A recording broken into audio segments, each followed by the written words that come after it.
Muy bien. Buenos días, señores. Vamos a continuar ya en la parte final del curso.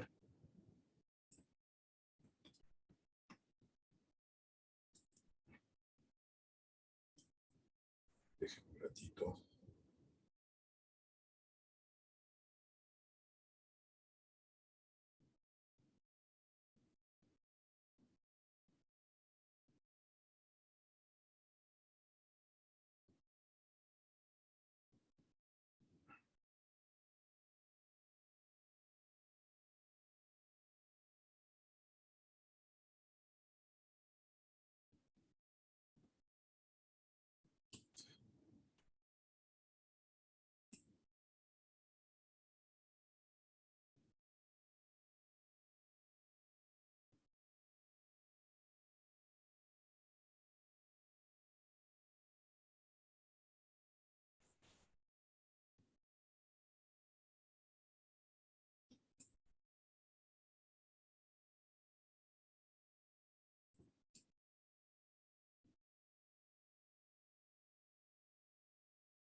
Muy bien, vamos a tomar lista.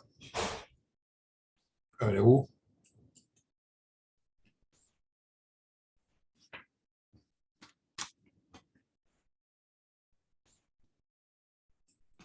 Presente, profesor. Buenos días. Buenos días.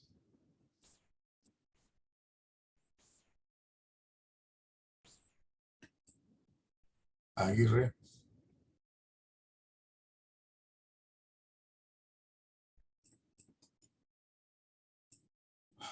Alcántara. Ano. Presente. Arias. Buenos días, profesor, presente. Armas.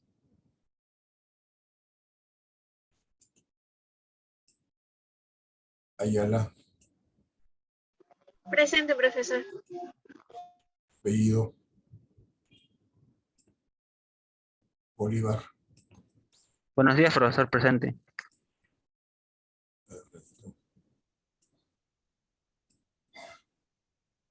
Bellido.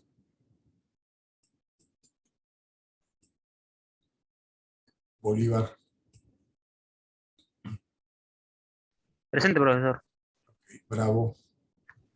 Buen día. Camacho. Presente, profesor. Cayani. Presente, profesor. Chamorro.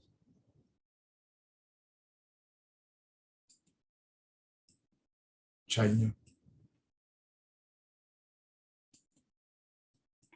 Profesor, Chipana. disculpe, Chamorro presente.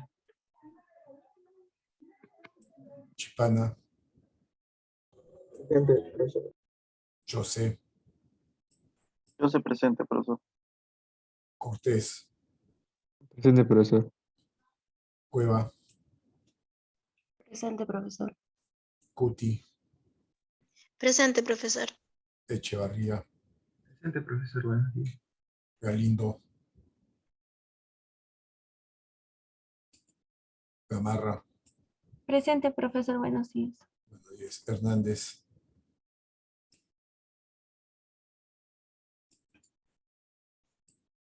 Herrera, Presente, profesor. Guamán,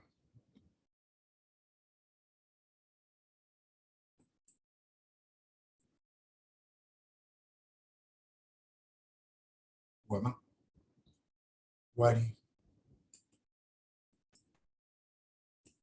Landa, Presente, profesor. Yinque, Presente, profesor. Buenos días. yes, Loaiza,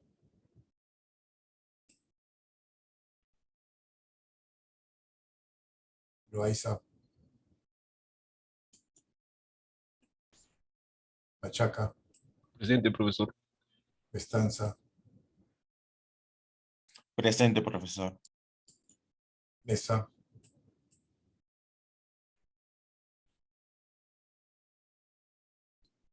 Mesa,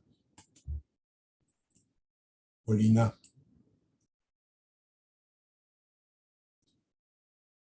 Montes, Presente, profesor. Morales, Presente, profesor. Muñoz, Nolasco, Presente, profe. Núñez,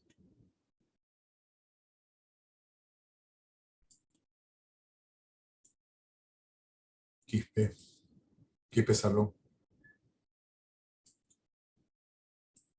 Quispe Tobar, Presente, profesor. Quispe Yalico,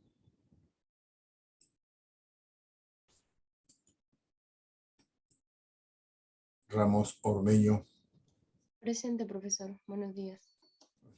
Riveros,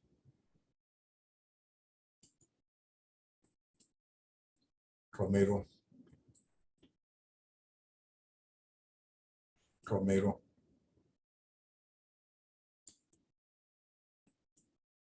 Luis Oliva, Saca, Presente, profesor. Salazar, Salazar, Salina Soto,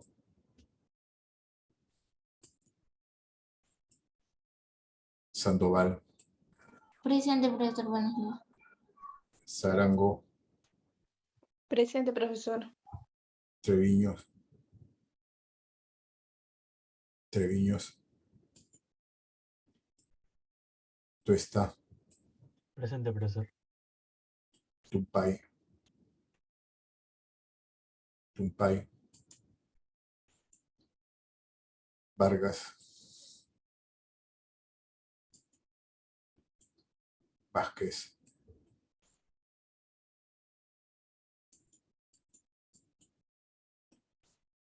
Vela, Vela presente, profesor. Vidal. Presente, profesor. Buenos días. Buenos días. Muy bien. Profesor, disculpe, Chamorro llegó a poner presente. Me creo que puso Chaña en vez de Chamorro. Chamorro. Sí, no me puso profesor Chamorro. Presente. ¿Está Chaña? Chaña. Profesor, buenos días. Bellido presente.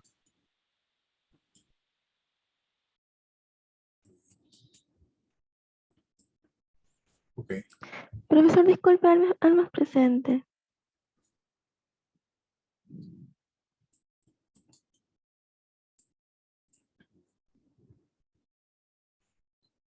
Bueno, verán, la clase está rala. Buenos días, profesor. Rivero, presente. Rivera. Riveros, ¿no? También. Sí, Rivero.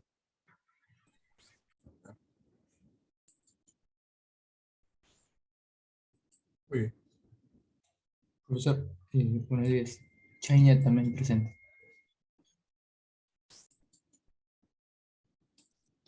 Muy bien.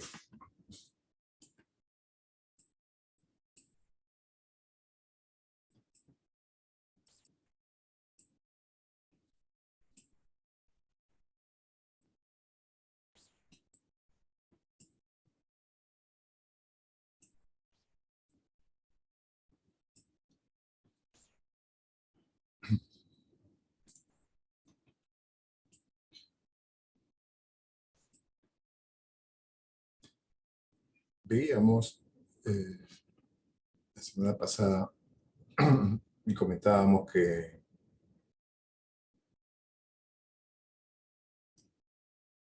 nosotros podemos calcular la cantidad de energía, la cantidad de calor, la cantidad de trabajo. Hemos focalizado realmente desde un punto de vista de calor, pero también hay trabajo. Sin importar el camino, nos interesa solamente el punto inicial y el punto final. Y en ese objetivo, ¿no?, definimos varios tipos de caminos hipotéticos. Ya hemos visto cambios en presión con temperatura y estado de agregación constante, cambios en temperatura con presión y estado de agregación constante, cambios de fase con presión y temperatura constante. Ahora nos toca ver todo lo correspondiente a reacción química con temperatura y presión constante. Bueno, es obvio que las reacciones son situaciones de equilibrio, por eso que ponemos temperatura y presión constante, ¿no?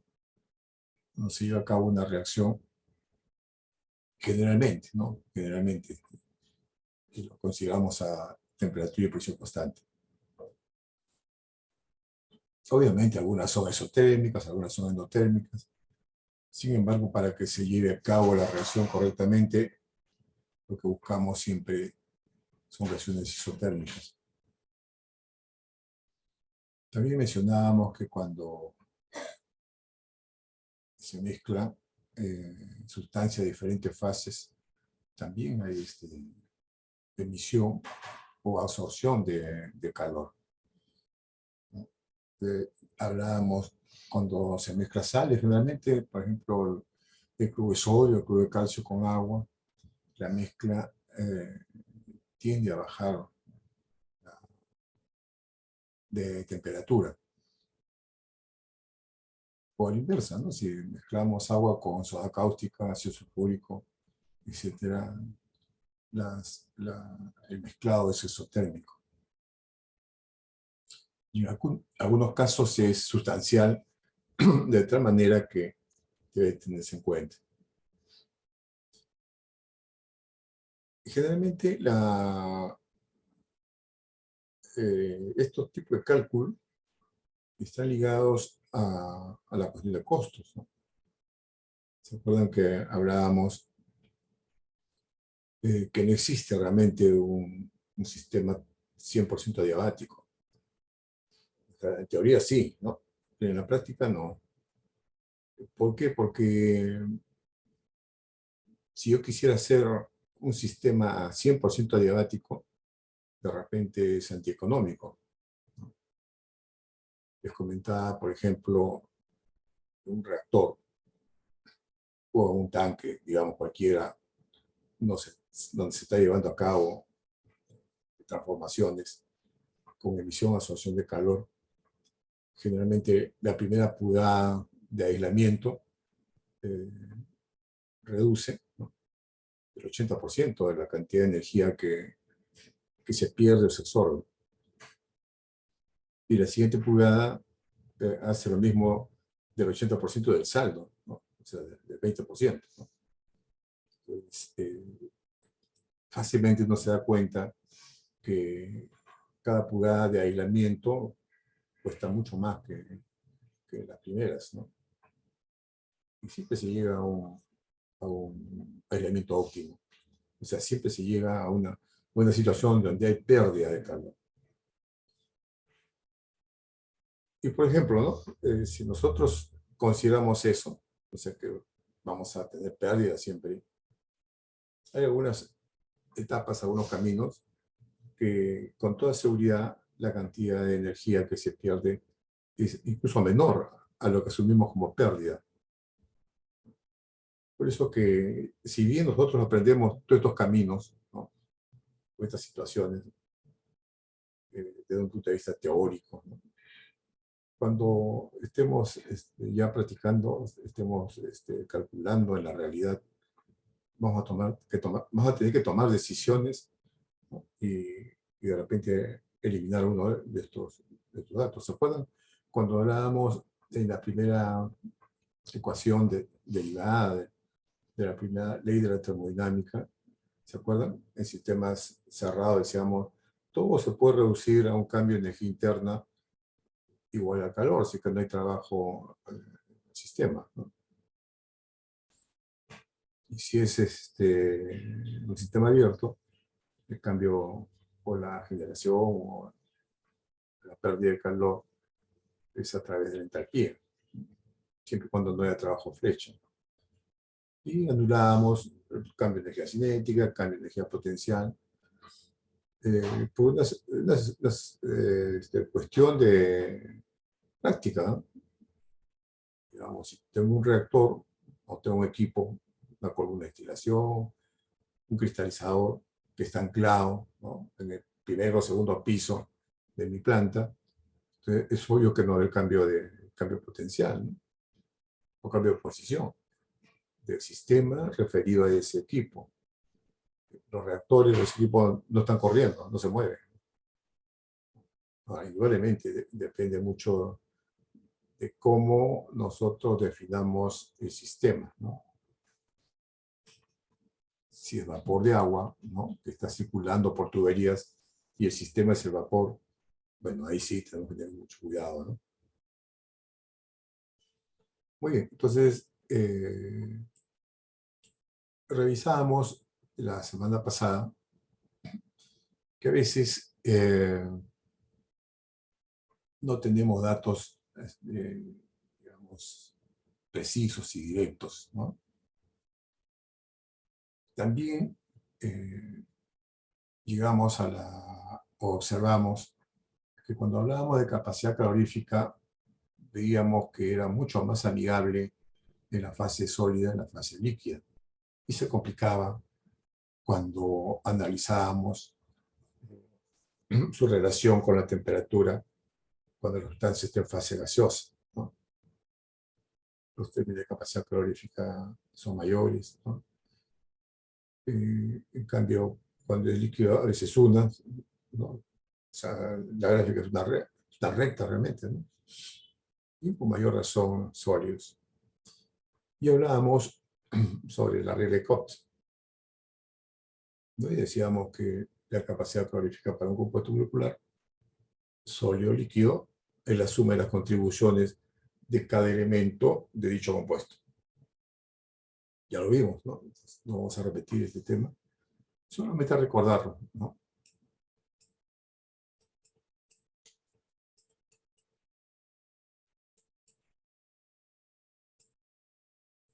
Por ejemplo, calcular la capacidad calorífica del hidróxido de calcio sólido a 20 grados centígrados. Ya vimos la tabla, ¿no? La semana pasada vimos la tabla B10 y decíamos que podemos determinar la capacidad calorífica a través de los elementos, ¿no? Estamos hablando de hidróxido de calcio sólido.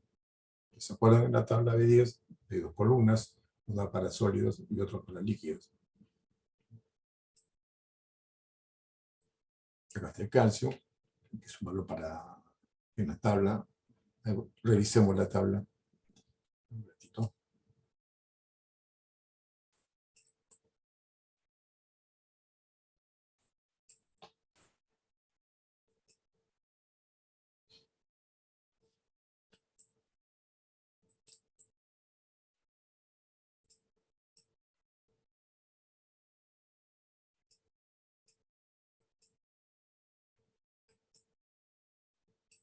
¿No? Ahí está.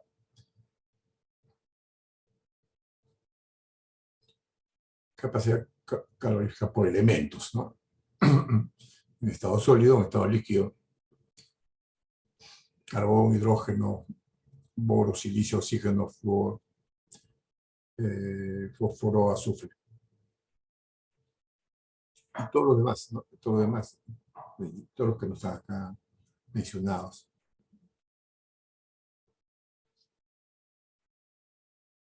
Y los líquidos también, ¿no? Los líquidos también, ¿no? Esa característica, ¿no?, es un poco mayor, ¿no? La capacidad calorífica. Siempre, siempre les digo, y eso tiene que acostumbrarse, ¿no?, a leer lo que está debajo de la tabla, ¿no? Esto ha sido tomado, ¿no?, de tal libro, ¿no?, de Himmelblum, tercera edición. Cuando vamos a ese libro y encontramos la tabla, en la tabla correspondiente hay otra fuente. Entonces uno tiene que acostumbrarse siempre a investigar, a ver de dónde proviene todo esto. Y se van a dar cuenta, ¿no?, que toda esta información fue desarrollada en entre la primera y la segunda mitad del siglo pasado, ¿no? Ahora lo que se está obteniendo son afinamientos, pero los principios están dados ya hace un tiempo. Y es bueno que uno conozca esos principios. Eso es lo que nos debe diferenciar, ¿no? Por ejemplo, no sentir ningún temor, ¿no?, de utilizar la data, ¿no? Cuando yo en termodinámica, ustedes el próximo ciclo van a tener ecuaciones mucho más complicadas, ¿no? Teoría que va a ir en contra, a veces, entre comillas, de lo que han aprendido, ¿no?, hasta el momento. Pero que es un artificio realmente, ¿no? Son caminos que digamos, nos hemos impuesto los científicos o los técnicos, ¿no?, los que estamos viendo este tema, para poder calcular, ¿no?, calcular. Ayer, por ejemplo, estaba viendo un artículo sobre unas pruebas que han hecho, ¿no?, han hecho con los muones, ¿no? Ustedes saben que los muones son primos hermanos de los electrones. Son inmensos, ¿no? Tienen una masa 200 veces más grande que un electrón. Sin embargo, no viven mucho tiempo, aparentemente, ¿no? Los electrones tienen esa capacidad, ¿no?, de formar materia, ¿no? O sea, cerros, árboles, humanos. No es la capacidad de los electrones. Imagínense que los muones tuvieran esa capacidad. Estaríamos hablando de otro escenario natural. Pero les comentaba que a estos muones los han hecho pasar por un campo magnético, ¿no? Un campo magnético. Y se han comportado totalmente diferente a lo que decía la teoría. O sea, todo el planteamiento teórico sobre el comportamiento de los muones se ha visto trastocado. Entonces es así que los físicos, han sido realmente una buena cantidad de físicos que han hecho esta prueba a nivel mundial, ¿no? Así se trabaja en este nivel. Y al analizar la data, ellos plantean que hay una partícula virtual. Existe una partícula virtual.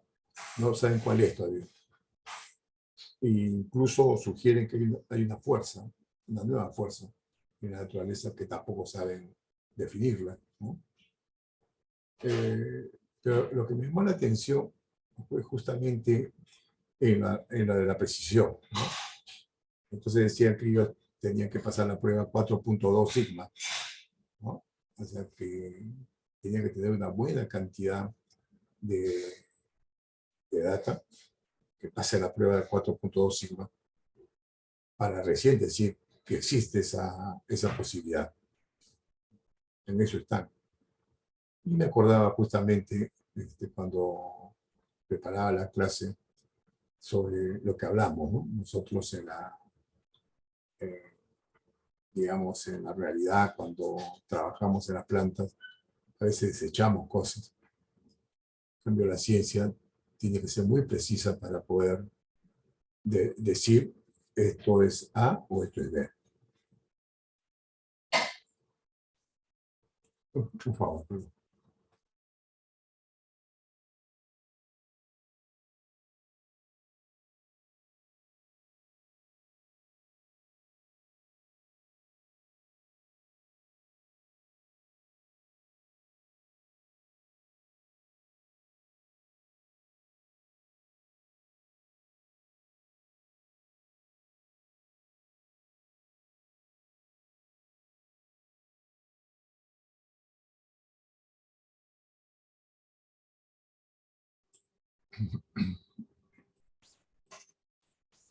Disculpen.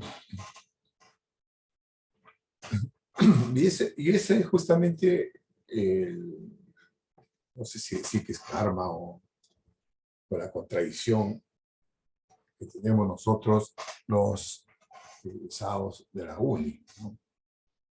Yo me acuerdo que cuando llevaba estudios generales, en esa época, había un cambio de paradigma, ¿no? Y le comento. En esa época, los americanos ya estaban desarrollando todo su plan para ir a la Luna. Incluso ya habían llegado a la Luna, se supone. Pero a mí lo que me llamaba la atención era por qué a nosotros en la UNI, ¿no?, nos habían cambiado la currícula. La matemática, por ejemplo, en la década del 60, en la UNI era totalmente diferente a la matemática que nosotros estudiamos. Incluso los libros, cuando yo soy de la década del 70, imagínense, todos nuestros libros eran en inglés, ¿no? Eran en inglés. Por ejemplo, el BERT, que es de fenómeno de transporte, en inglés, ¿no? El Ehrenspiel, que nosotros estudiamos para diseño de reactores, en inglés. El Smith-Magness, ¿no?, en sus primeras versiones en inglés, etcétera, el Trevor, ¿no? Por ejemplo, solamente para que se vea la diferencia, para fenómeno de transporte se estudiaba con el Faust, ¿no? Y nosotros estudiábamos con el BERT, ¿no? Entonces hay una diferencia sustancial. Y fíjense, ¿no?, porque al final lo que sucedió en esa época está sucediendo ahora.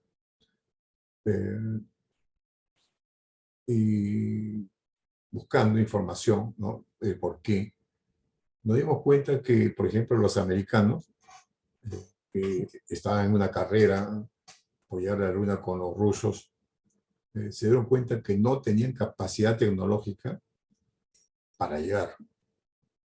¿Por qué? Porque la industria americana siempre se trabajó con un margen de error por encima del promedio. Los americanos son muy prácticos. Y en esa época su error era del orden del 5%. Entonces, en situaciones normales, 5% es aceptable, ¿no? O sea, tengo un error de 5% para saber si voy a llegar a Trujillo o Arequipa, será pues 1 o 2 kilómetros, digamos, ¿no? Pero 5% a nivel sideral, a nivel espacial, estamos hablando de un montón de kilómetros. Entonces decía, bueno, tenemos un error de 5% para llegar a la Luna, la posibilidad que llegue a 40.000 kilómetros a la izquierda o a la derecha es alta, ¿no? Entonces, los americanos tuvieron que recurrir a, por ejemplo, en todo lo que era instrumentación, a la industria alemana y la industria francesa, ¿no? Ellos son mucho más precisos, ¿no?, especialmente los franceses, ¿no? Y tuvieron que tomar una decisión de cambiar la currícula de tal manera que ellos también pudieran reducir su error, ¿no? Y como nosotros éramos de alguna manera colonia, como decían entre comillas, ¿no?, nos decían el patio trasero, ¿no? Entonces decían, bueno, necesitamos cerebros, vamos a imponer este tipo de de ciencia, ¿no? Uno decía, ¿no? ¿Para qué estudio estas cosas si no lo voy a aplicar? Y era que estaban formando profesionales para después irse a trabajar a Estados Unidos o fuera, ¿no? Es lo que está sucediendo ahora, nuevamente. Y cuando, y le hablo en mi caso, el caso particular, en ese pensamiento, por ejemplo, yo como ya profesor joven, mi idea era irme a Estados Unidos o a Francia para obtener un doctorado o un PhD en ciencias, ¿no? En ciencias. Pero la suerte me llevó a una empresa, una gran empresa, y me di cuenta que era totalmente diferente. Entonces esa contradicción siempre va a existir en la exactitud, en la búsqueda del dato preciso y en la búsqueda del dato práctico. En este curso hemos querido poner eso en la mesa. Hay momentos en que uno tiene que tomar decisiones y decir, bueno, no voy a considerar este aspecto porque es despreciable, ¿no? Porque ya hay gente que lo ha visto, ¿no? Y lo anulo, ¿no? No lo considero, ¿no? Como lo que he venido diciendo la semana pasada con referencia a la energía. Entonces, cuando ven esta data, ¿no? Por ejemplo, cómo determino la capacidad calorífica de una molécula a partir de sus elementos, tiene bastante fundamento, ¿no? ¿Por qué, ingeniero, todos los demás, ¿no? ¿Por qué todos los demás, ¿no? 26 para sólidos y 33 para líquidos, ¿no? O sea, para el cloro, para el calcio, totalmente diferente, porque les pongo 26, ¿no? Y 33.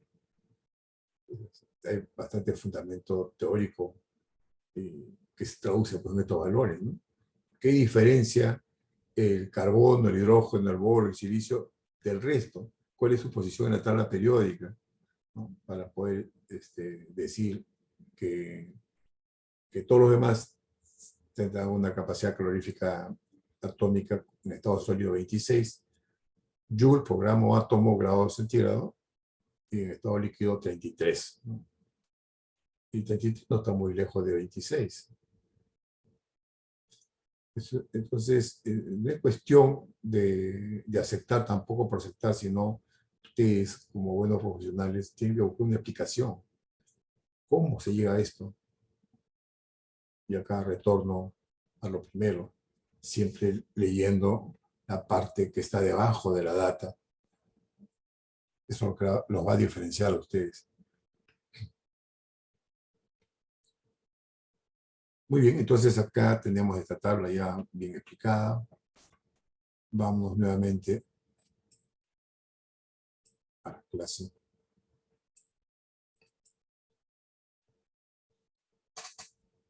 ¿No? Ahí está, capacidad calorífica de hidróxido de calcio en estado sólido, 0.079 kJ por mol, ya se ha sumado, ¿no?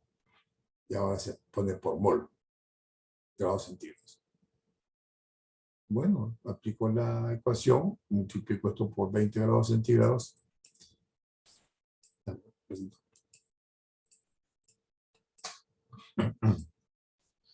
Y obtengo la cantidad de calor, ¿no? ¿Qué pasa para una mezcla de gases o líquidos?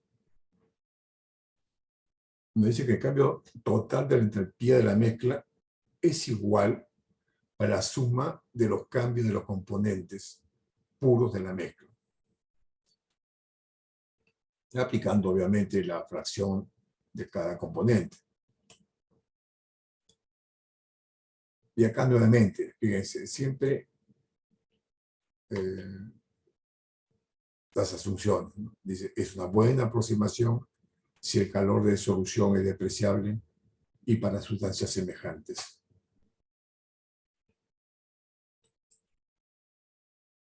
Problema: calcular el calor necesario para calentar una mol de mezcla líquida agua-alcohol con 20% molar de contenido en alcohol de 25 grados centígrados a 70 grados centígrados a una atmósfera de presión constante.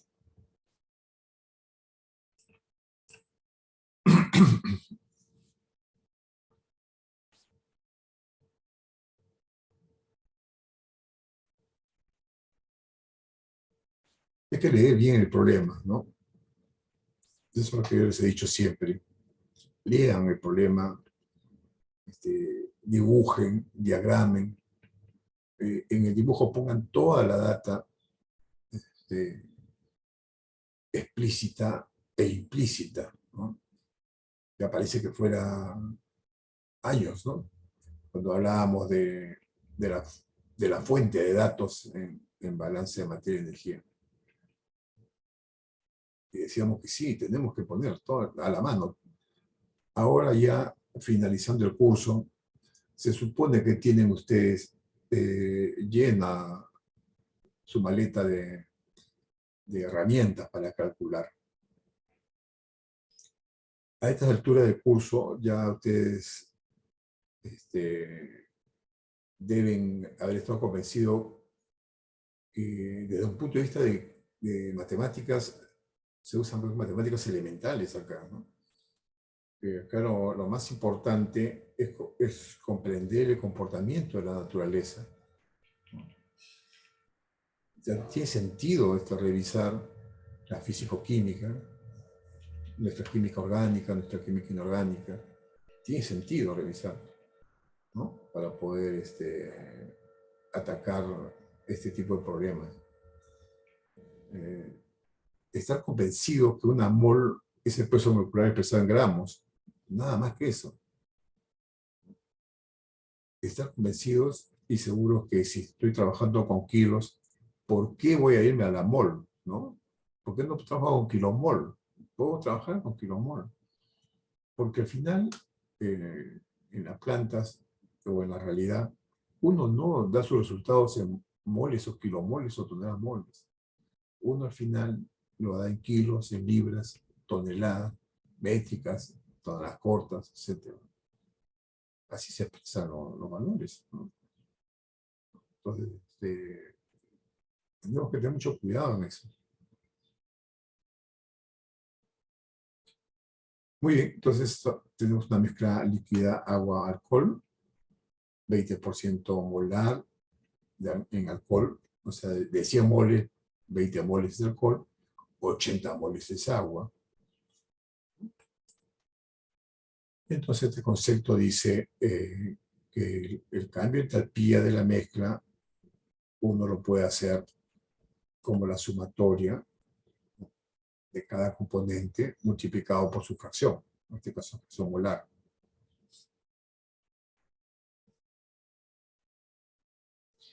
Acá hemos hecho una pequeña digresión. ¿Se acuerdan que mencionábamos que el Y va a ser cuando es en estado gaseoso, ¿no? Bueno, acá nos olvidamos un poquito. Acá se está expresado como porcentaje molar del agua, ¿no? En este caso es una mezcla líquida, ¿no? Hemos hecho una pequeña digresión. Deberíamos haber puesto X, ¿no? X agua, X etanol, para seguir con ese concepto. Pero bueno, hago la aclaración, ¿no? Entonces acá en este caso, fíjense, trabajamos en forma individual para cada uno de los elementos de la mezcla, ¿no? Y después sumamos.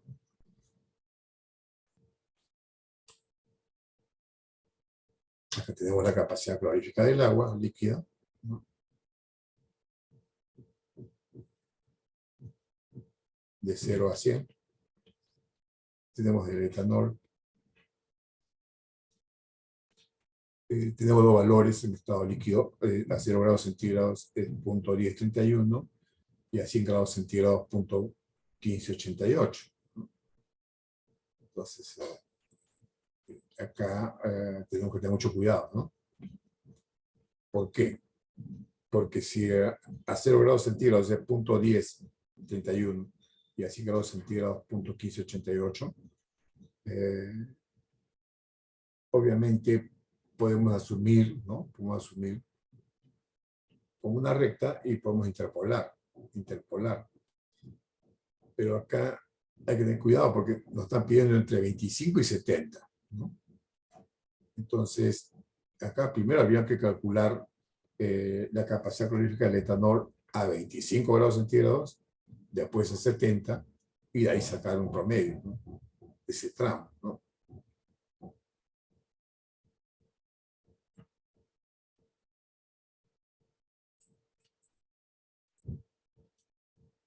¿No? Acá está, ¿no?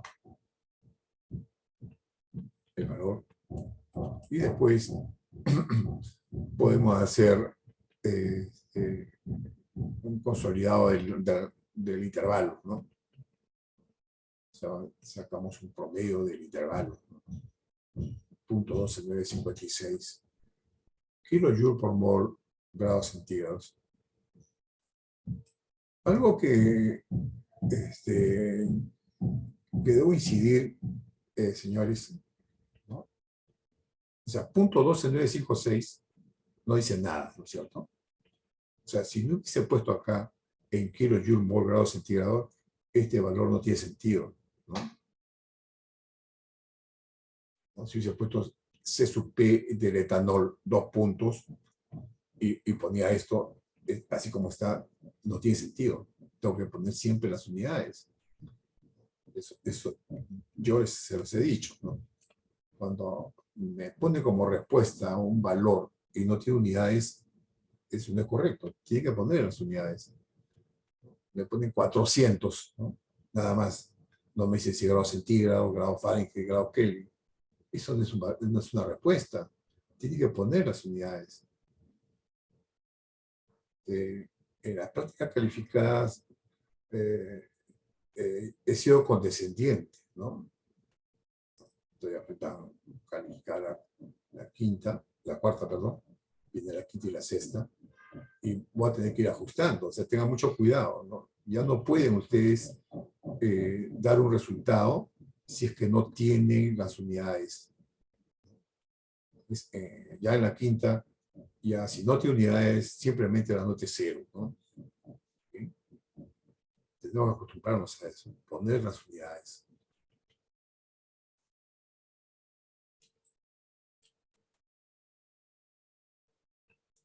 Bueno, acá está, ¿no? O sea, se integra, prácticamente son dos integrales, ¿no? Dos integrales. Y acá hay que tener mucho cuidado, ¿no? Porque al final, fíjense, en este ejemplo sencillo, porque son dos elementos. Pero imagínense una mezcla de 5 o 6 elementos, ¿no? Tendríamos 6 integrales. Y ahí lo más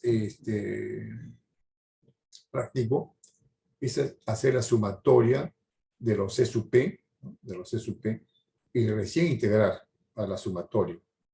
Es mucho más práctico, mucho más rápido, menos engorroso, menos posibilidad de equivocarnos, ¿no? Porque imagínense si yo tengo un C sub P, en este caso está sencillo, pero imagínense un C sub P con 5 términos y una mezcla de 5 elementos, estaríamos hablando de 25 términos. Entonces la posibilidad de equivocarnos cuando hagamos la integral va a ser mucho mayor. Mejor hacemos la suma antes y después aplicamos la integral a la ecuación resultante.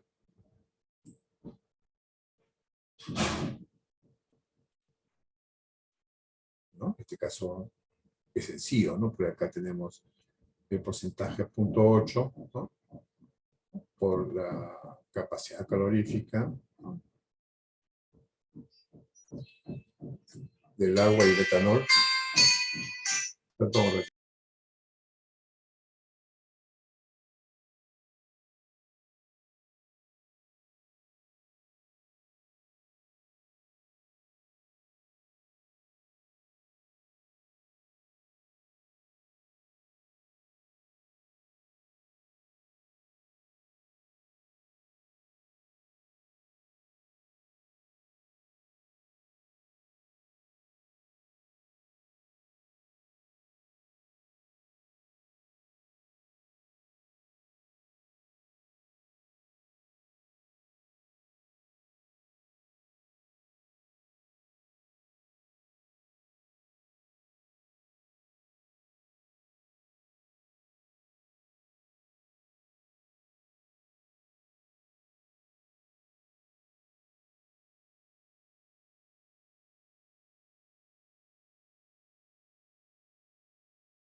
Disculpen, jóvenes. Como verán, acá se ha hecho sencillo porque son capacidades caloríficas de un solo término, ¿no? Se aplica el porcentaje. Hay que tener cuidado, ¿no? Porque en las unidades, si la capacidad calorífica está expresada en mol, el porcentaje también tiene que ser molar, ¿no? No puedo poner un porcentaje en peso. Hay casos donde la capacidad calorífica está en porcentaje en peso. Igual tenemos que poner el porcentaje en peso, ¿no? Entonces, tenemos que tener mucho cuidado. Ese es ya aprendizaje del análisis mencional. Ya a estas alturas del campeonato ya ustedes saben aplicar el análisis mencional, ¿no?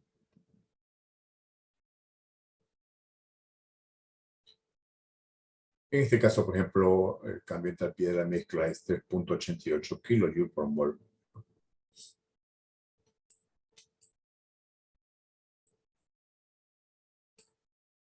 Acá lo que estamos haciendo es ponerlo ya en kilocalorías por kilo, ¿no?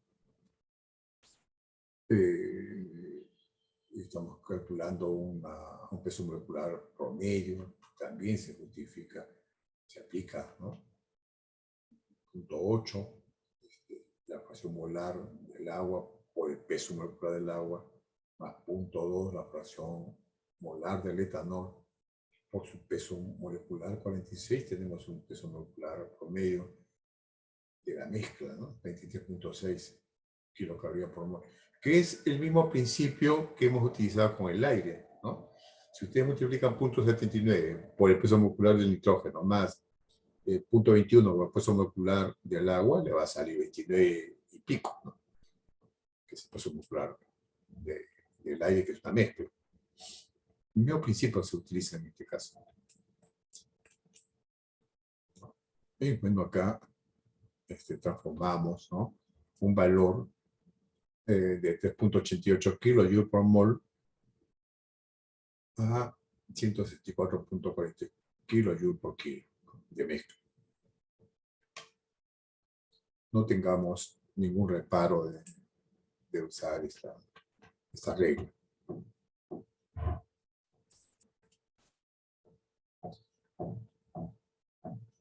Aplicando probablemente el factor de conversión, este valor se reduce a 39.3 kilocalorías por kilo. Deben acostumbrarse, jóvenes, a este tipo de problemas. Nosotros cuando, por ejemplo, trabajamos en proyectos de investigación, y recurrimos a mucha información. Hay información variada, ¿no? Y las unidades cambian, porque siendo obligatorio, por ejemplo, la aplicación del sistema internacional en muchas unidades, bueno, los británicos y los americanos no les interesa y siempre siguen utilizando su sistema. Entonces uno tiene que acostumbrarse a trabajar con una diversidad de unidades y en varios sistemas de unidades, ¿no?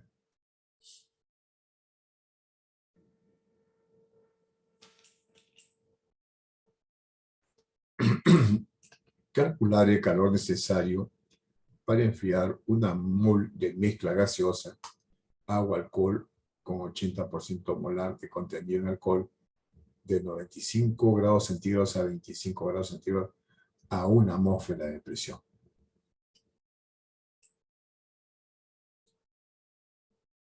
Ya cuando nos hablan de mezcla gaseosa, ya tenemos que ponernos en alerta, ¿no? Ya las cosas se complican generalmente.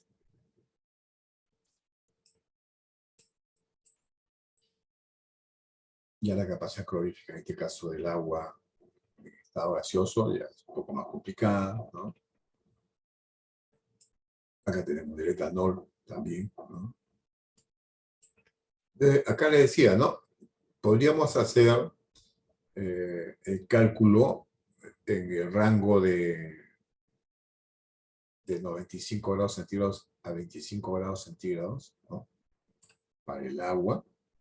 Y por otro lado, hacer lo mismo para el etanol. Y después sumarlo, ¿no? aplicando el subporcentaje molar de la mezcla. Es una forma práctica de hacer. O es lo primero que haríamos. Pero como les decía, ¿qué pasa si yo a esta mezcla le pongo metanol, ¿no? Le pongo propanol, ¿no? Y voy a tener otra relación, otra ecuación, y así sucesivamente. Y si son 5 o 6, tendría que hacer 5 o 6 integrales. Se hace, ¿no? Se puede hacer. Pero mejor sería consolidar la capacidad calorífica en una sola ecuación y después integrar, ¿no? Hacemos una sola integral.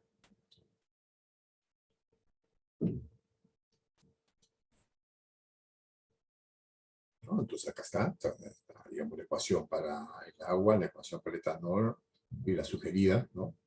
Con su porcentaje.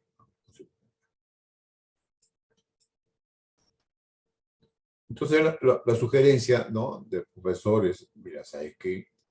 Aplícale pues el porcentaje molar, ¿no? Pero, ¿no? Cada uno de los componentes de la mezcla y después lo sumas, ¿no? Lo sumas y tienes una capacidad calorífica de la mezcla en función de la temperatura. Y bien, esto lo repito cada ciclo. ¿Por qué? Porque si tengo 2 sustancias, bueno, de repente es casi lo mismo, ¿no? Pero si tengo 6 sustancias y lo hacen, o sea, en una práctica calificada pongo un problema de una mezcla de 6 compuestos y hacen integrales por cada uno de los compuestos cuando les he dicho en clase que pueden sacar una capacidad calorífica de la mezcla. Y teniendo esa capacidad calorífica de la mezcla, ahí se integra, ¿no? Se integra. Ya obviamente acá está este cambio de entalpía expresado en menos 4.42 kJ por mol de la mezcla, ¿no? Y obviamente, nuevamente, ¿no? Profesor, pero yo quiero sacarlo por kilo. Bueno, aplican también pues el peso molecular promedio, ¿no? Para sacar los kilojoule por kilo. Y si quieren BTU, usan las unidades de conversión, lo usan a BTU. Quieren calorías, lo transforman en calorías, en kilocalorías. Ya ustedes juegan con los valores, ¿no? Valores. Y ahí uno se da cuenta, ¿no? Cuando hace este análisis, se da cuenta lo esencial que todos hablemos un solo lenguaje. Oiga, hablemos en kilojoule. ¿Por qué usted me mete BTU? ¿Por qué me mete calorías, kilocalorías? Bueno, pues se me ocurre. Entonces, uno tiene que estar preparado para todos esos escenarios, ¿no?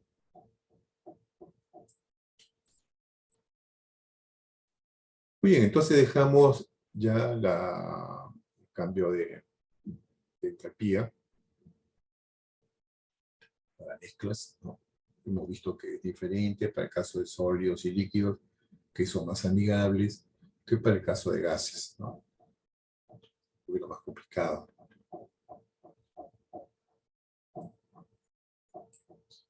Y ahora entramos a las reacciones químicas, ¿no? Comúnmente denominado calor o entalpía de formación, ¿no? Y expresa los cambios de energía provocados por una reacción de cantidades estequiométricas a temperatura T y presión P. Considerando que los reactivos reaccionan totalmente, formando productos a la misma temperatura T y a la misma presión P.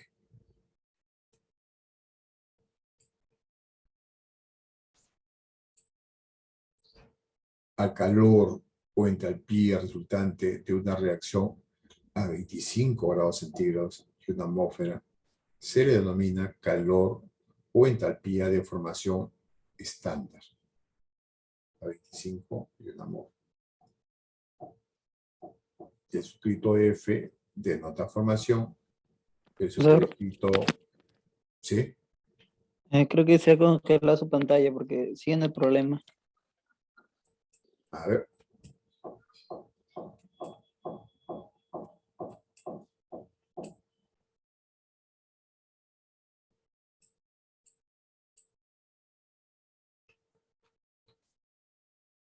Ahora sí, ¿no?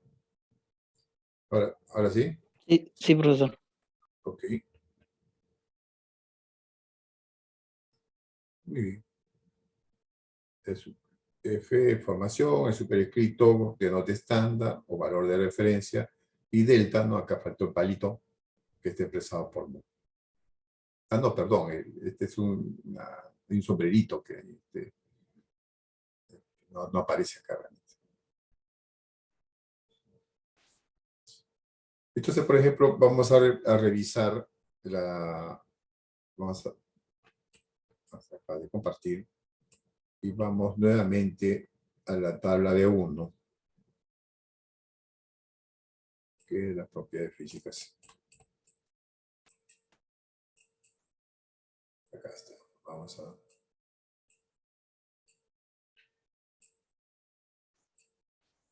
¿Dónde está?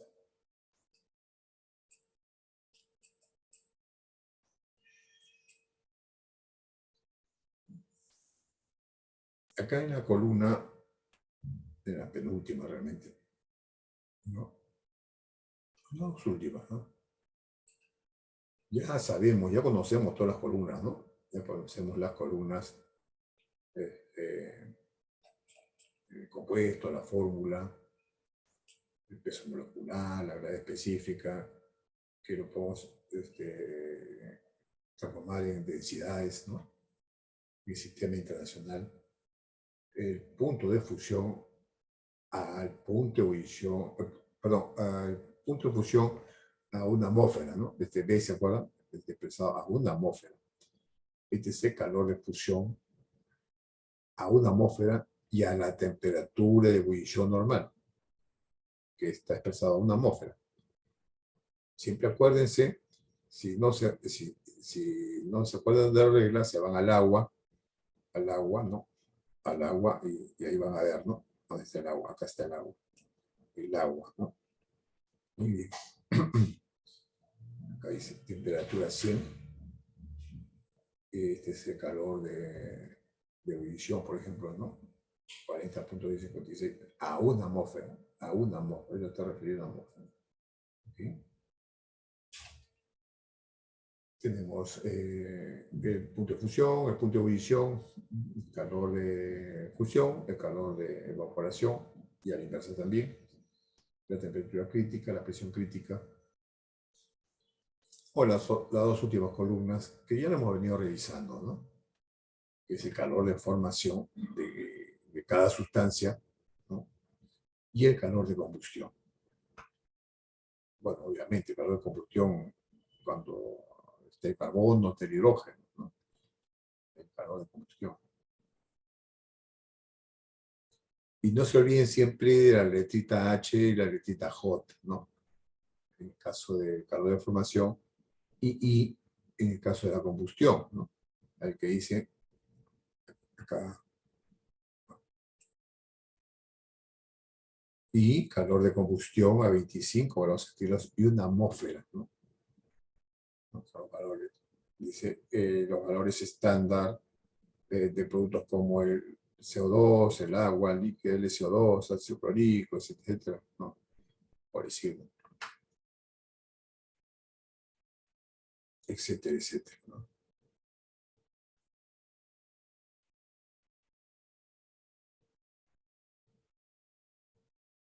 Bueno, acá tenemos J, dice, para convertir unas unidades kilocalorías por mol a BTU por mol, hay que multiplicar por 4.184. Bueno, de kilocaloría, no, esto está expresado, perdón, esto está expresado en kilojoule, ¿no? Esto está expresado en kilojoule. Para expresarlo a kilocaloría por mol, estos valores, ¿no? Se multiplican por 4.184. Y si queremos pasar a BTU por libra mol, multiplicamos estos valores por 430.28, ¿no? Factores de conversión. Entonces, estamos hablando de estos valores, calor de formación estándar, a 25 grados centígrados y una atmósfera. ¿Ok? Ya saben ustedes por qué es negativo, ya saben por qué es positivo, ¿no? En cuestión de calor no hay problema. En cuestión de trabajo sí, hay que tener mucho cuidado con la convención.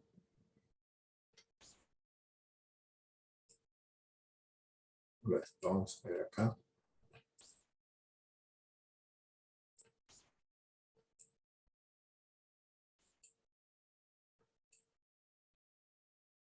¿No? Por ejemplo, hasta la calor de formación, ¿no? Decíamos que este sombrerito se pone cuando está referido por mol, porque también se puede expresar en kilos o libras, ¿no? Acá tenemos la reacción de carburo de calcio para formar acetileno y dióxido de calcio, ¿no? Antes, para los soldadores usaban esta reacción. Tenía un cilindrito que tenía carburo de calcio, le echaban agua e inmediatamente se generaba el acetileno. Prendían digamos, en la punta donde salía este gas y salía una llama, ¿no? Con esos soldados. Fíjate el calor de formación. Esta es una cosa muy sencilla, jóvenes, pero nos equivocamos generalmente porque nos olvidamos de los signos. Tenemos que poner, y como está en la tabla, el valor de cada uno de los, tanto de los insumos como de los productos. Y aplicar, por eso es fundamental también equilibrar la reacción, ¿no? Homogenizar la reacción. Y eso lo sabemos, ¿no? ¿No? Fíjense acá, si no tenemos cuidado en los signos, podemos obtener cualquier cosa.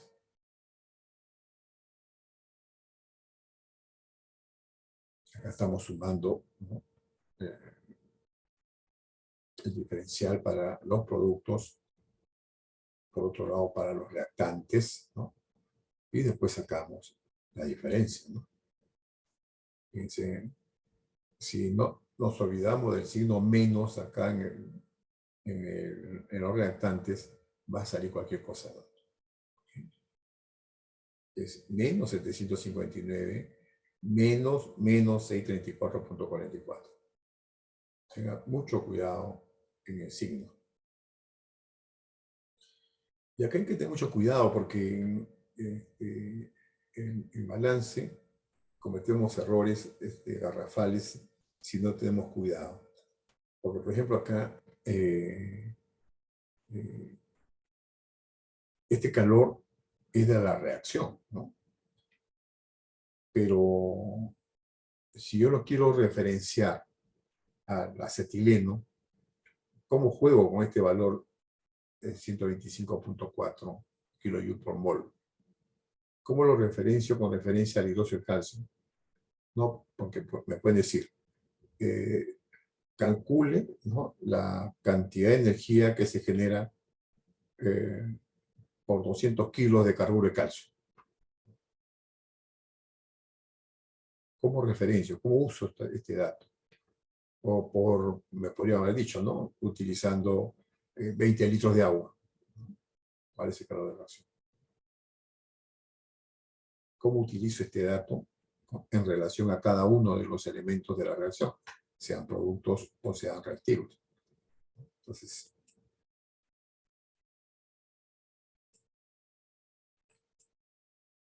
¿no?, para expresarlo en función a cada uno de los elementos de la reacción, hay que dividirlo entre el coeficiente de cada uno de ellos.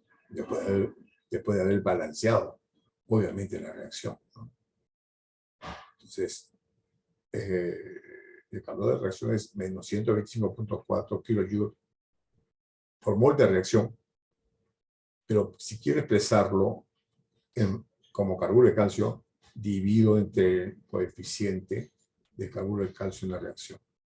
Entonces será menos 125.4 kilojoule por mol de carburo de calcio consumido, o menos 125.4 kilojoule entre 2 mol de agua líquida consumida, o menos 62.7, bueno, en este caso, ¿no? Ya dividiendo, menos 62.7 kilojoules por mol de agua líquida consumida.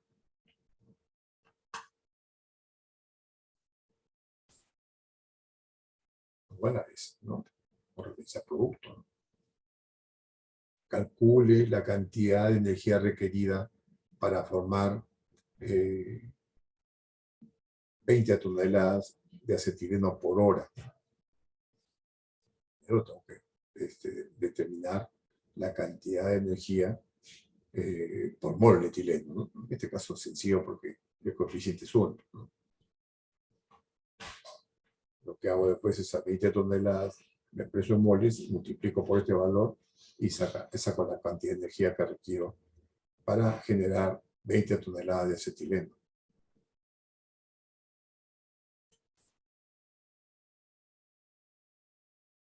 Bueno, esto ya lo hemos repetido, o lo hemos mencionado, perdón, la semana pasada. Si es negativa, la reacción es exotérmica. Caso contrario, la reacción es endotérmica. A presiones bajas y moderadas es casi independiente de la presión y se puede expresar en función de la temperatura. Cuando lleven termodinámica, van a tener mucho cuidado con esta expresión. O sea, vuelven nuevamente a la ciencia, ¿no? Pero bueno, para cuestiones prácticas, esto se aplica, ¿no? Se aplica.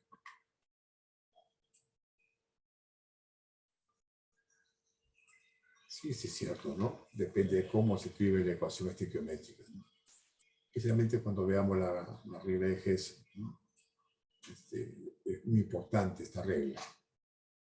Por ejemplo, acá, el valor de reacción ya lo hemos determinado, menos 125.4 kilojoules por mol de reacción, ¿no?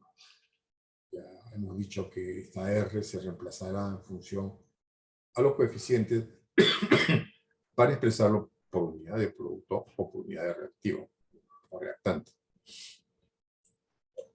¿no? Si esta reacción la expreso de esta manera, la verdad es perogrullo, ¿no? Pero es cierto. Y eso es lo que aplicamos en la regla de Hess, ¿no?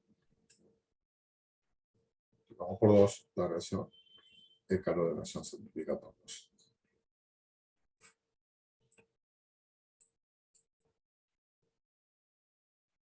También es cierto, ¿no? También es cierto, ¿no? Depende del estado de reacción. ¿Se acuerda que nosotros decíamos, cuando define la entalpía, tienes que definirlo con 3 conceptos? El concepto es el estado de reacción, ¿no? El estado de reacción. El segundo concepto es la presión y el tercero es la temperatura. Por ejemplo, fíjense, acá tenemos la misma reacción, ¿no? Tenemos los mismos componentes, metano, oxígeno, anhídrido carbónico y agua, ¿no?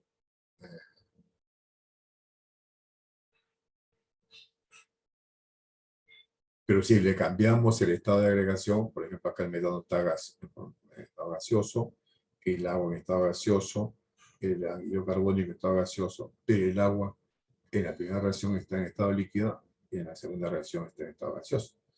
Y hay una diferencia, ¿no? Hay una diferencia. Hay una diferencia.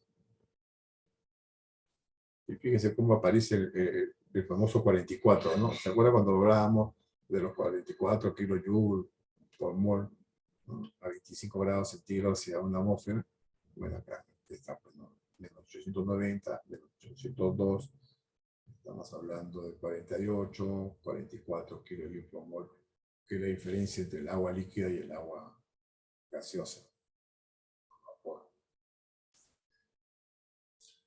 A ver, creo que se ha congelado nuevamente, me dicen que se ha congelado nuevamente. Bueno, vamos a ver. Ahí está. Depende de los estados de reacción. Es la misma reacción. La única diferencia es que el agua en la primera está en fase líquida y en la segunda está en fase gaseosa. ¿Okay? Muy bien.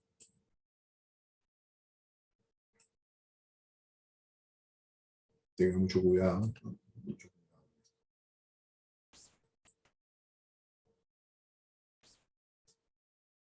En general, si C sub A es el coeficiente estequiométrico de un reactivo o producto A, señora Abreu, sí. Profesor, la entalpía de reacción solo podemos sacarlo de la tabla, ¿verdad? Sí, a ver un momentito, entalpía de formación, ¿no? O sea, Claro. no confunda la entalpía de formación con la entalpía de reacción, ¿no? O sea, la entalpía de reacción lo tiene usted sumando y restando las entalpías de formación. Ok, gracias, profesor. ¿Okay? Bueno, si su pregunta se refería, nuevamente, fíjense, ¿se acuerdan que yo les decía, ¿no? A principio del ciclo les decía, nosotros vamos a utilizar en los problemas las tablas recomendadas por el profesor, ¿se acuerdan que decíamos, no?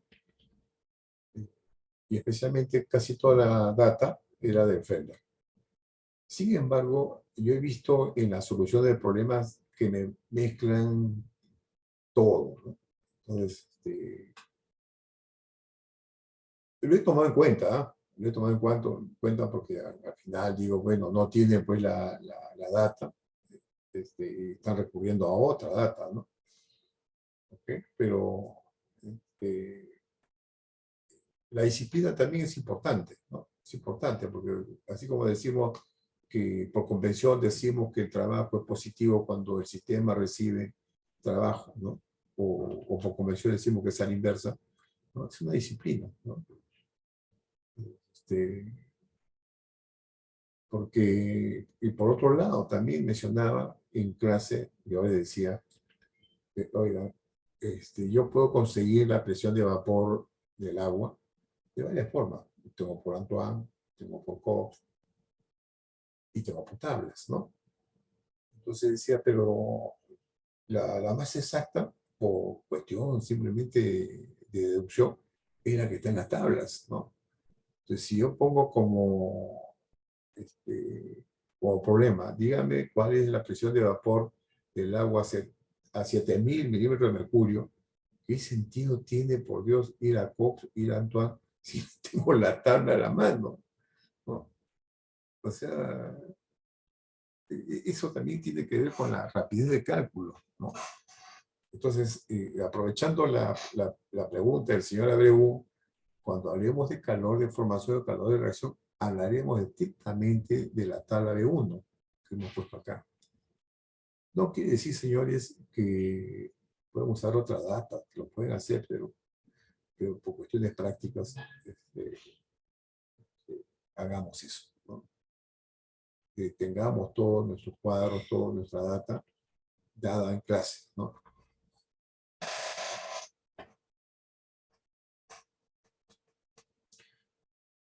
Depende del estado de relación. Bueno, eso es lo que decía, ¿no?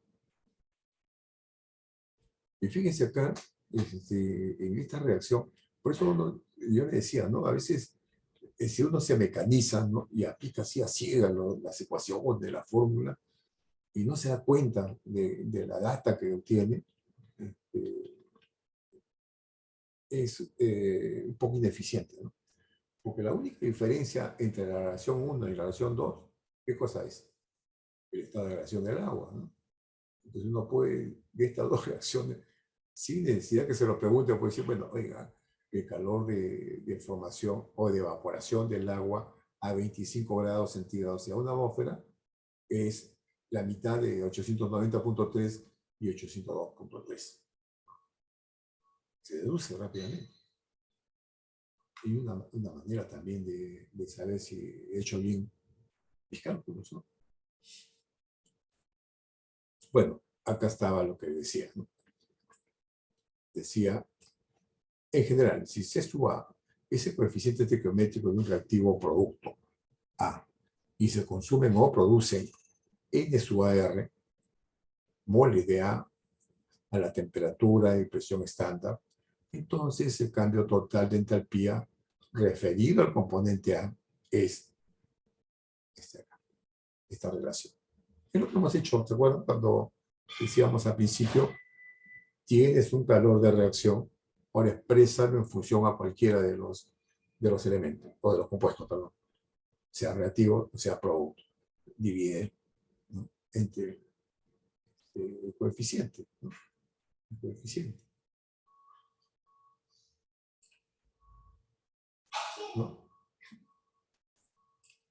Ejemplo, calcule el cambio de entalpía asociado en la producción de 2.400 mol por segundo, perdón,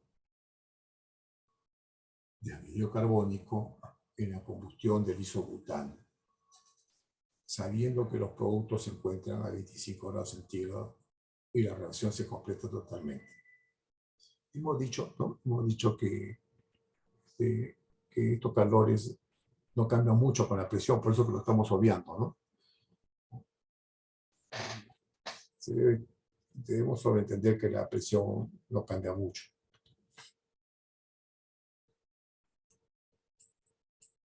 Acá está la reacción. Complicada, ¿no? Porque estamos hablando de 2 moles de butano, del isobutano, 13 de oxígeno, 8 de anhídrido carbónico, 10 de agua. Pero si son hidrocarburos, pues con, digamos, con decimales, ¿no? Como ya hemos aprendido a calcular, ¿no? Entonces acá aplicamos la regla, ¿no?, del calor de formación.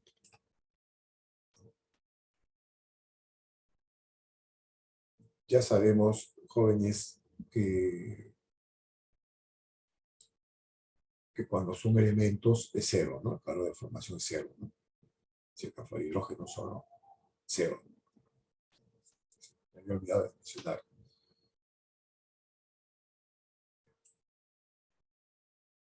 Productos, 10 por menos 242.83 más 8 por menos 393.50 menos 5.566.30 kilojoules por mol de producto, ¿no?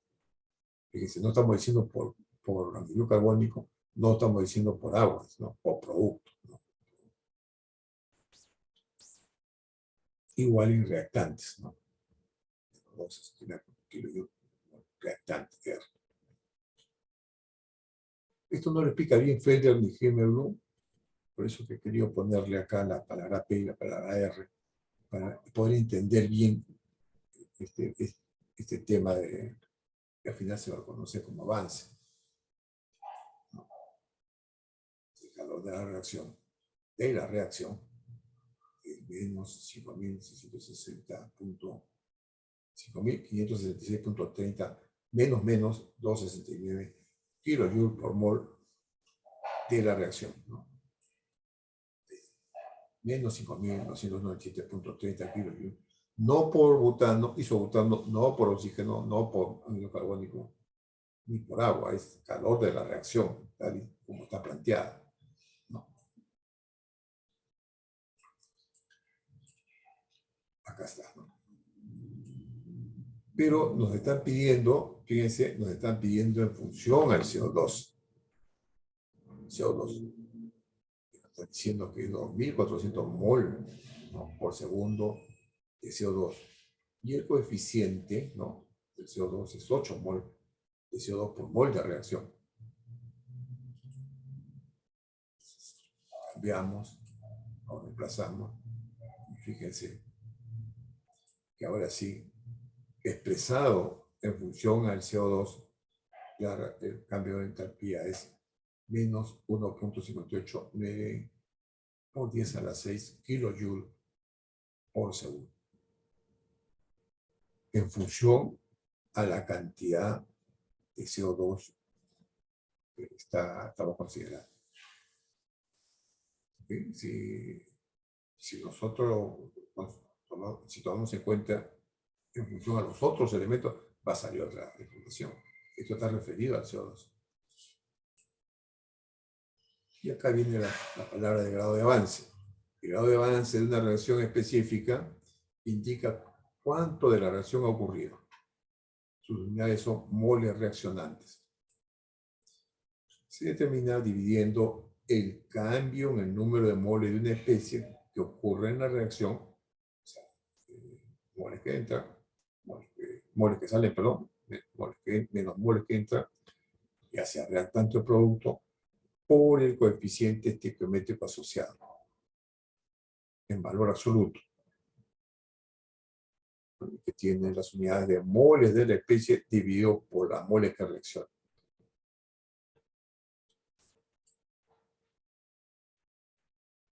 Este valor es justamente lo que hemos visto en el ejemplo anterior, ¿no?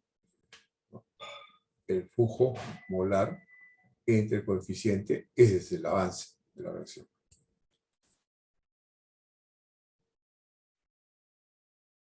De esta manera que para determinar el cambio de entalpía en una reacción expresada en cualquier producto reactante, multiplicábamos el grado de avance de ese elemento por el calor de la reacción total.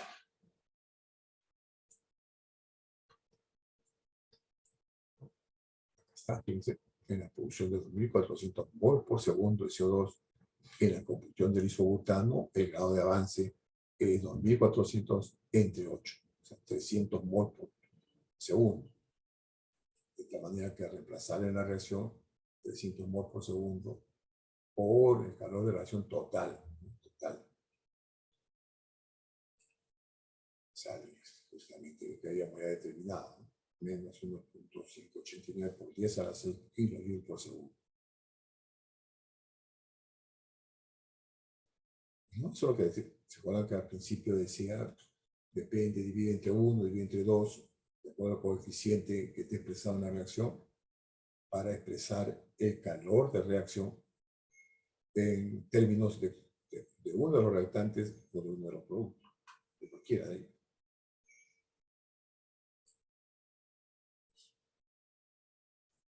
Se quiere evaluar cuál de las dos reacciones siguientes generará más energía, sabiendo que se está produciendo 2400 mol por segundo de CO2 y que tanto reactivos como productos están a condiciones de 25 grados y una atmósfera. Si hay un problema en la práctica calificada, ¿no? Y nos dice que está a 25 grados centígrados y una atmósfera, usamos los datos de la tabla B1. ¿Ok? Puedo decir también a 25 grados centígrados, ¿no? Y no digo la presión.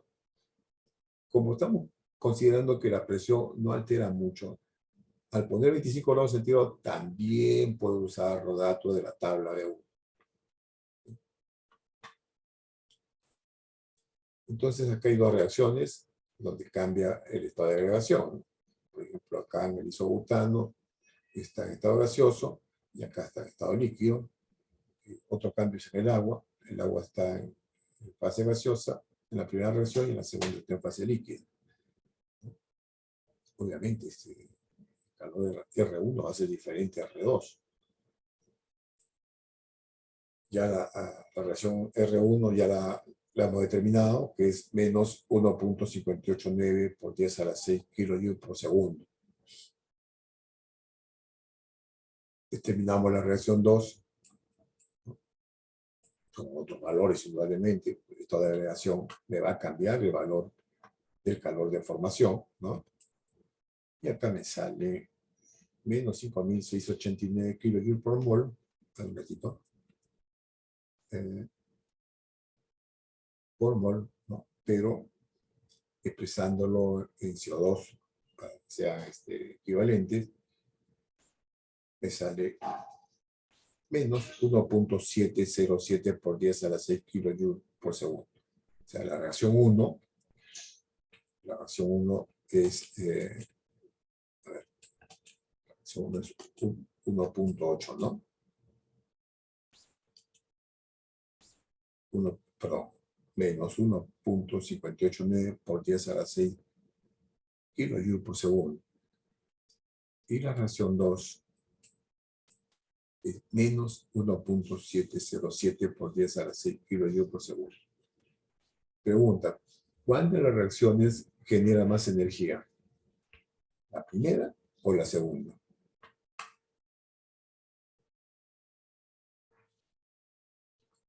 La primera es menos 1.5 por 10 a la 6. La La segunda. La segunda, profesor. La segunda, ¿no? Fíjense cómo a veces nuestro conocimiento profundo de la matemática nos puede llevar a confusión, ¿no? Porque si uno lo expresa como número, ¿no? Menos 1.7 está más a la izquierda que 1.5, ¿no?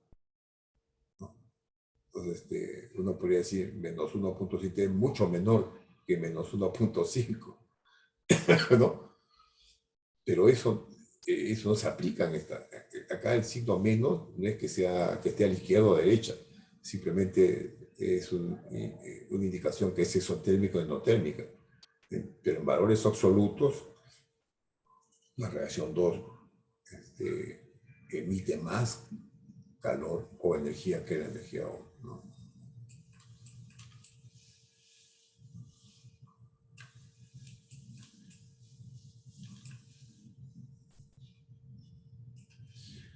Obviamente, ¿no? Lo que usted decía, ¿no? Genera en términos absolutos 0.118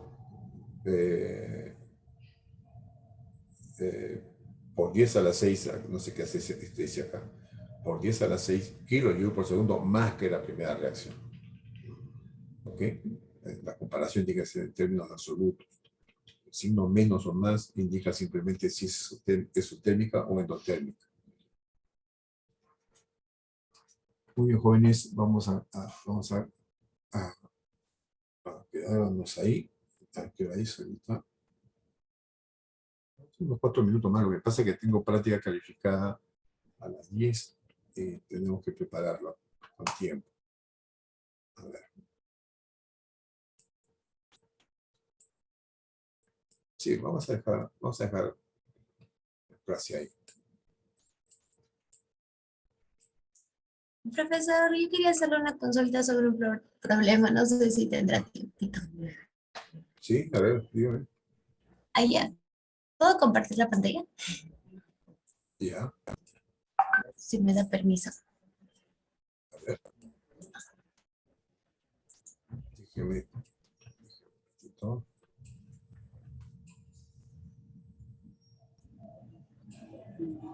Ya, compártelo.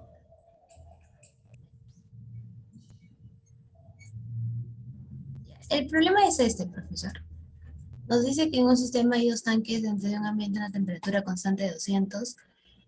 Uno de los tanques tiene 2,5 metros cúbicos de vapor saturado, mientras que el otro está vacío. De ahí se conectan, alcanzan el equilibrio y la presión cambia a 5 bar. Y me piden, ya, mi duda está en, ya, acá está. Ya, bueno, acá estamos, para hallar data, asumí que el gas al inicio estaba a 200 centígrados, entonces con la tabla B6 ya podía hallar la presión a la cual se encontraba.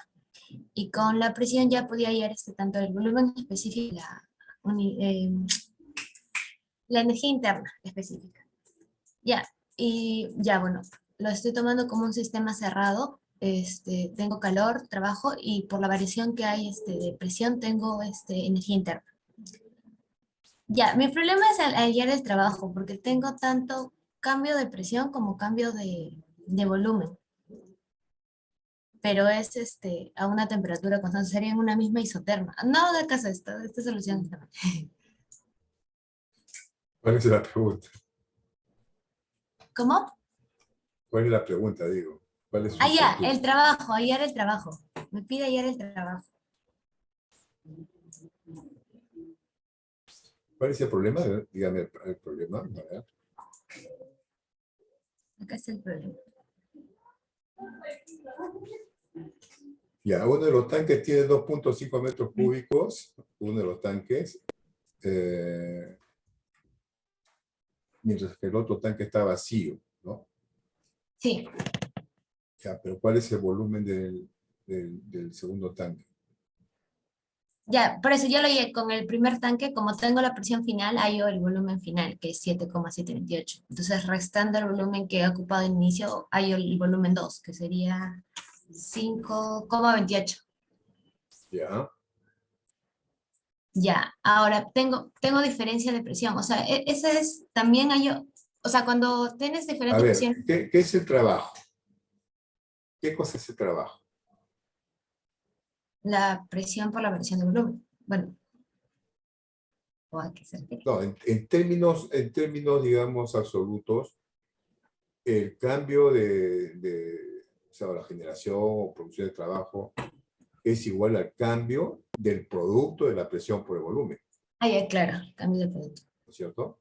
Sí, Si el volumen es constante, el trabajo hace simplemente volumen por cambio de presión. sí. Si la presión es constante, el trabajo va a ser el producto de la presión por el cambio de volumen. ¿Está bien? Y si cambian los dos, ¿cómo sería el trabajo? O sea, yo tenía entendido que en la tabla sería bajo el área que está bajo la recta, pues, porque hay diferencia de presión y de No, volumen. olvídense. No, la definición de trabajo, ¿cuál es? El delta de P por B, ¿no es cierto? Sí, O sea, P2, B2 menos P1, B1. o sea, sería el producto Acá de está las variando, diferencias. claro, acá está variando, no he leído con detalle, pero está variando la presión y está variando el volumen. Claro, sí. Entonces el trabajo es el cambio del producto de la presión por el volumen final menos el inicial. P2, B2 menos P1, B1. Ya, esa era mi duda. Ya listo, perfecto. ¿Ok? Ahora, no se olviden, cuando la presión es constante, ¿no? La presión es constante y cambia el volumen, entonces el trabajo será P por delta de B. Claro, sí. No, claro, mi duda era porque había también variación de presión. Entonces, esa era mi duda. No estaba segura de si hacer el producto simplemente la diferencia. No es la diferencia. P2 menos P1, B1. Ya, pero era la diferencia de las presiones por la diferencia de volumen, ¿cierto? No. La diferencia es P2 por B2 menos P1 por B1. Ah, ya, profe. Ya. Delta Siempre. PB es igual a P2 por B2 menos P1 por B1. Ya, profe, ya listo. Gracias. Ya lo copio. Ok, muy bien. Muy bien, señores. Ha Profe. sido... ¿Sí? La sexta práctica sería la próxima semana el jueves o el viernes.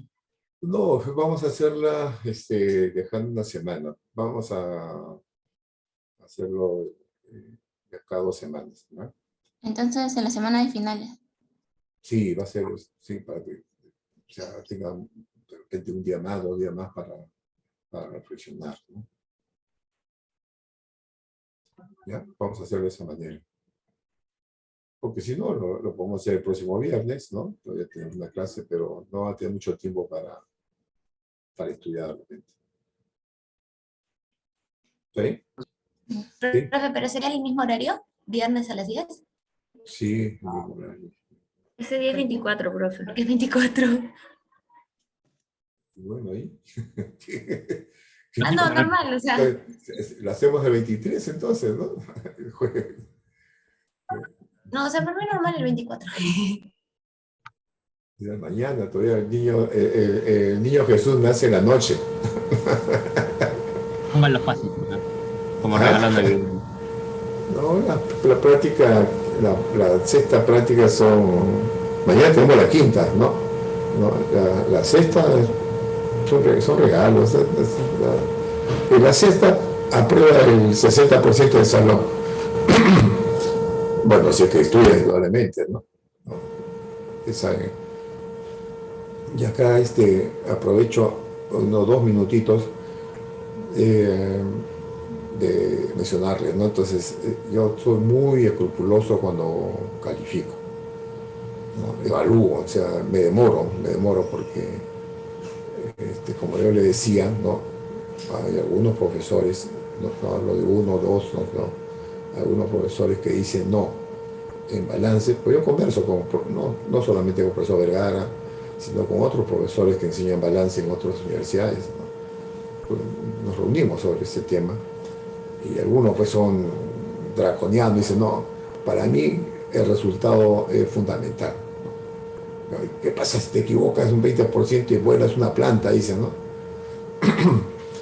Sí, lo digo, pero un estudiante de balance todavía está en la mitad de su carrera y tiene que comprender que tiene que equivocarse mientras sea estudiante y hay que tomar en cuenta también porque en balance no solamente es todo cálculo, es comprensión del problema, ¿no? ¿Cómo comprendes tú? Lo que acaba de decir la señorita Nicole, por ejemplo, ¿no? La señorita Vela, ¿no?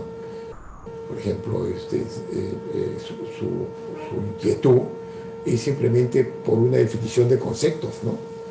¿No? De lo que cosa es, qué cosa, entalpía, perdón, no, entalpía es energía interna más trabajo, ¿no? O sea, de ahí viene, o sea, el delta de H es igual a delta de U más delta de P por B, ¿no? Y bueno, si la presión es constante, el trabajo será P por delta de B, y si es a la inversa, el volumen constante será B por delta de P, pero si los dos varían, será delta de P por B, ¿no? Del producto. O sea, es cuando hablábamos y cuando integramos la capacidad calorífica, ¿no? Es T2 al cuadrado menos T1 al cuadrado, no es T2 menos T1 al cuadrado, ¿no? Si es al cubo igual, ¿no? T2 al cubo menos T1 al cubo. Igualito es la energía cinética, ¿no? La energía cinética es la velocidad 2 al cuadrado menos la velocidad 1 al cuadrado, ¿no? Conceptos, ¿no? Si no tenemos bien claros los conceptos, nos equivocamos en los cálculos, ¿no? Los cálculos son sencillos, ¿no? No hay ningún problema. El gran problema que tenemos nosotros, yo le digo porque yo tengo el mismo ADN de ustedes, yo soy ingeniero químico de la UNI, ¿no? Y he sido calculista también, ¿no? Bueno, a mí me ha gustado siempre. Yo era conocido en mi promoción porque paraba calculando, ¿no? Calculando, y competía con mis compañeros. ¿Quién hacía más problemas? ¿No? Y ahí, cuando uno practica, y eso es lo que dije al principio del curso, la mejor manera de aprender los conceptos es aplicando. Por ejemplo, lo que la señorita Vela nunca se va a olvidar, ¿no? Se va a olvidar de que el trabajo es delta de P por B, P2 menos P1 P1.